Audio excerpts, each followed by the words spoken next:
Ne stiamo portando avanti. Nel nostro piccolo paese piano piano sta andando avanti. Mi fa piacere. L'altro giorno è successa una cosa da vergognare sul paese. Ah, quindi non è una cosa bella? Non è una cosa bella. Però la racconti così.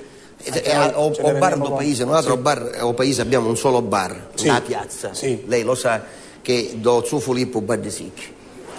Sì, lo dica perché? Perché altrimenti può sembrare una cosa brutta. Lo sanno perché. Perché? Perché praticamente questo è stato sposato per qualche 30 anni e non ne aveva figli. Sì. E allora quando dice è colpa di Ido. Sì. Ecco ci resta uno stupeccolo, questo soprannome, non è una manipolore, è un modo di dire. Va bene. Don Peppino Baddisicchi. Va bene, è un modo di dire così simpatico. Che poi un figlio l'ha avuto invece.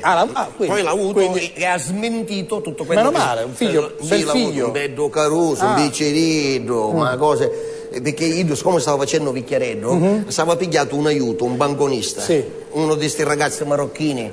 Sì, che lavorano qui. Pelle scura, capelli rizzi. Extracomunitario, sì. Extracomunale, sì. No, comunale, comunitario. Io non lo so, sarà che io, sua moglie si è impressionato di questo marocchino, caruso, non dice un bicerido, un marocchino preciso.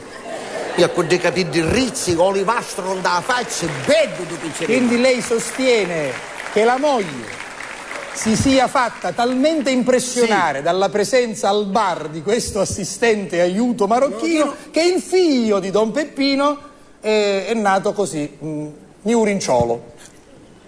Ma perché lei che volesse No, invece, niente. lei volesse insinuare che questo moglie si vicina con il marocchino? Io sto dicendo che vede nessuno. Voi insinuate questo? Che è? Stanno pigliando un po' culo. No! Signora Rosa. Vabbè, lasciamo stare. Che succede? Andare un poco. Allora, mi dica cos'è successo al paese, così. È successo al paese, tutta, sì. o paesi 128 cristiani, bene o male, che sono tutti questa a casa, è quasi deserto il paese di giorno. Ebbene, la settimana scorsa, verso i 3:15, abbiamo contato un banconista. Verso le 3:15 che hanno al bar non c'era nessuno, c'era solo il banconista che si stava leggendo il giornale. È entrato uno che lui non ce lo aveva visto mai. Mai. Scognito, nuovo. Sconosciuto. Questo trasio, se io un banconista dicesse, giovanotto, fammi 3 caffè. Chi dicesse da portare via? Certo. Dice no. Dice scusi, mi perdoni, ma allora dice come mai 3? Dice tu non ti preoccupare, dice uno per mia, uno per tia e uno per due gran cornuto di tuo padre. Senza conoscerlo. Il signore. Il banconista lo pigliavo, suteravo dietro qualcuno, ci ne desse corpa, signora Rosa, cofice come una mongolfiera, tono. Qualcuno che ti insulta così. Ti ferma senza motivo, chiedo se mi va a 4 piedi. Certo. Che l'indomani, contato sempre dal banconista, stesso orario, chiedo non tornavo, la faccia era tutta busciacata di corpa che avevo pigliato il giorno prima. Appena entravo, il banconista posava il giornale, cercava, siamo là, oltre ci sono. Ci si prego?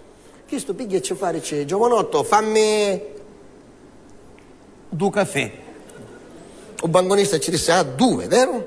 2, non più 3. No, dice 2. Uno per mia, uno per due gran cornuto di tua pace, per te rende che sei troppo nervoso. Ma lei si rende conto, signora Rosa?